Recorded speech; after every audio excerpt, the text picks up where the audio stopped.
This video is sponsored by Supply Handlers.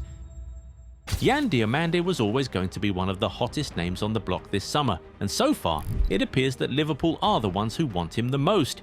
But it's not hard to notice that he is a left winger, while Liverpool's priority surely has to be the right wing following Mo Salah's exit. So why do they want him so badly? Why are they ready to break the bank for this teenager from Côte d'Ivoire? You'll get answers to these questions and more in this video. This is why Liverpool want Yan Diomande. Hey fam, this is your chance to build the jersey collection you've been waiting for. The Goal 90 bundle deal is live. Buy 2 jerseys and get 10% off. Buy 3 and get 15% off. Buy 4 and get a massive 25% off. Club kits, country kits, retro classics, pick your favourites and save big. And yes, every order comes with free worldwide shipping. The deal runs only until the end of May. Goal 90 bundle deal. Buy more, save more. Shop now at Goal 90 Shop. First of all, even though their priority is the right wing, their left wing isn't so strong either, and they can see a huge market opportunity here which they don't want to let slip out of their hands. Since Luis Díaz left, Liverpool's left wing has been very weak. Cody Gakpo has not really stepped up, and Rio Ngumoha still looks quite raw, so going for a left winger actually does make a lot of sense. Diomande has had a year at a top league where he really impressed. He has tested himself against the best and has shown how good he is, so he might be young but he certainly does seem ready.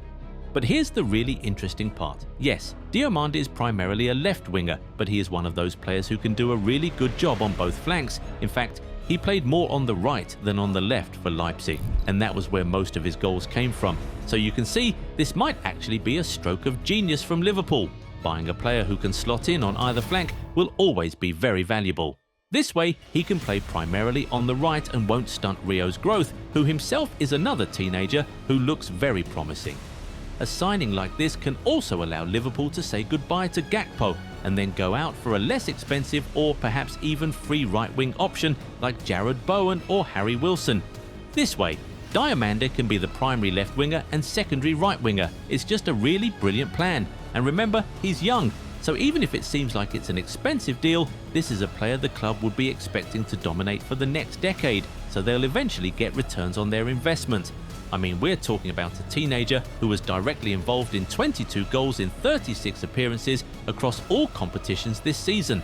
In the league, he scored 12 goals and provided 8 assists, which shows that he is both a goal-scoring and creative winger. And if you are trying to replace Mo Salah, that's a good place to start.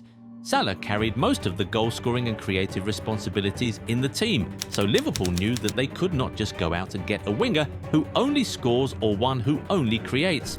With Diomande, they've got one who does both. But while his numbers are good, the kid actually offers a lot more. We'll get to that in a bit, but if you aren't yet subscribed to the channel, now is a good time to go do that, so you never miss out on our amazing content. Done? Okay, now back to the video. As we said, apart from the goals and assists, Diomande has a lot more to offer. He is one heck of a dribbler, this kid, so get ready for some real entertainment, some joga bonito. He led Bundesliga for successful dribbles in the just completed season, completing nearly 2 times more dribbles than the next best guy. In a league that has the likes of Michael Olise, Antonio Nusa and Luis Díaz, that is very impressive. He is also really fast, which is something that will always be valuable in the Premier League. We have seen Jeremy Doku combine his superior dribbling skills with his pace to absolutely dominate and bamboozle Premier League wingers. We might just be seeing the same with Yan Diomande next season, except with better end product. And when we say end product, we don't just mean goals. Diomande actually does create loads of chances for his teammates. He was top 5 in the German top flight for most big chances created and top 10 for most key passes this season. With Liverpool having lost Salah, Trent and Robertson over the last 1 year, this summer was always going to be about getting a player who can create a lot of chances. And as we can see, that is exactly what Diomande is. His passing is pretty great too. He boasted a pass completion rate of 84% in the Bundesliga this season, which put him on par with the likes of Michael Olise, Harry Kane and Luis Díaz. But you know what makes him super special? Despite being so deadly in attack, he doesn't shirk his defensive responsibilities. He has a real engine which allows him to cover almost the entire length of the pitch multiple times in a game. This season he won 29 tackles, which put him in the top 10 among attackers in the Bundesliga. For context, Luis Díaz won 21 tackles. That alone shows you how much the young Ivorian is willing to dig in and help the team defensively. So in a way, he could both be the Mo Salah and Luis Díaz replacement. But perhaps even more interestingly, he ranked number 1 for most interceptions among attackers in the Bundesliga last season as well.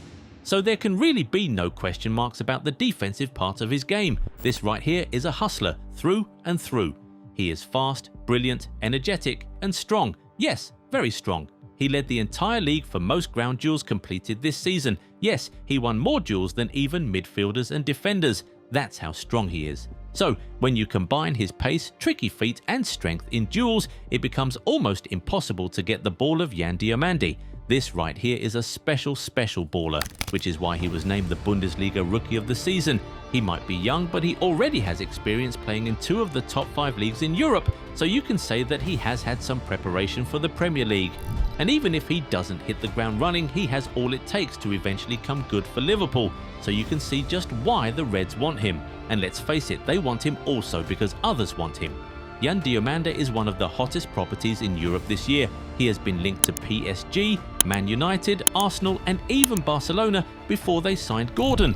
When there's a player everyone wants, it just feels that bit better when it's you who eventually gets him. But of course, we just could do this video without addressing the elephant in the room, which is the price tag. A lot of folks have expressed concerns about paying upwards of 100 million euros for a player without much top-flight experience. Yes, he did well in the Bundesliga this season, but that's just one good season. What if he's a one-season wonder? And we'll be honest, those concerns are very valid, especially when it comes to Liverpool. Just last year, they went over the 100 million mark for not one, but 2 players. Of them exactly lived up to expectations, and in Wirtz and Isak we're talking about 2 players who had way more first-team experience than Diomande prior to Liverpool and had actually won stuff at their former clubs.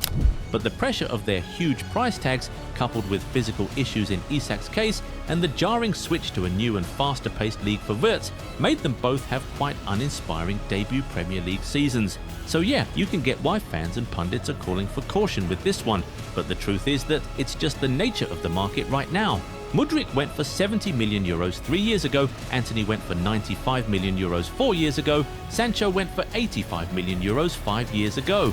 There has been a steady inflation in the transfer market over the last few years, especially when it comes to pacey wingers who can dribble and score.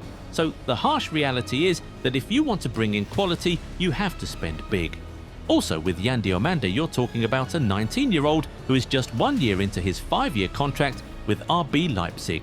They don't want to sell, so if you want to get him out of what is still a fresh contract, it only makes sense that you pay big money. But then, his wages will certainly make up for the crazy transfer fee. He's on less than 15,000 euros per week at Leipzig right now. So, even if Liverpool bumps him up to just around 100,000, he'll still be less expensive to maintain compared to other wingers playing at top clubs. If you include wages, the total package for Diomande will surely be less expensive than if Liverpool wanted to get Bradley Barcola from PSG.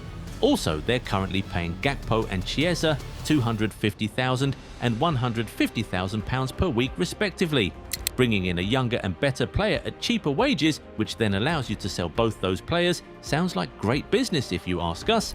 Anyway, we now want to hear from you guys. Do you think Yan Diomande is really the man for Liverpool? How well do you think he'll perform for the Merseyside club? Do you think the price is just too high for him? Get in the comments and talk to us. If you enjoyed this video, give it a thumbs up and subscribe to the channel. Also turn on the bell notification so you never miss out on new content. Catch you in the next one. Bye.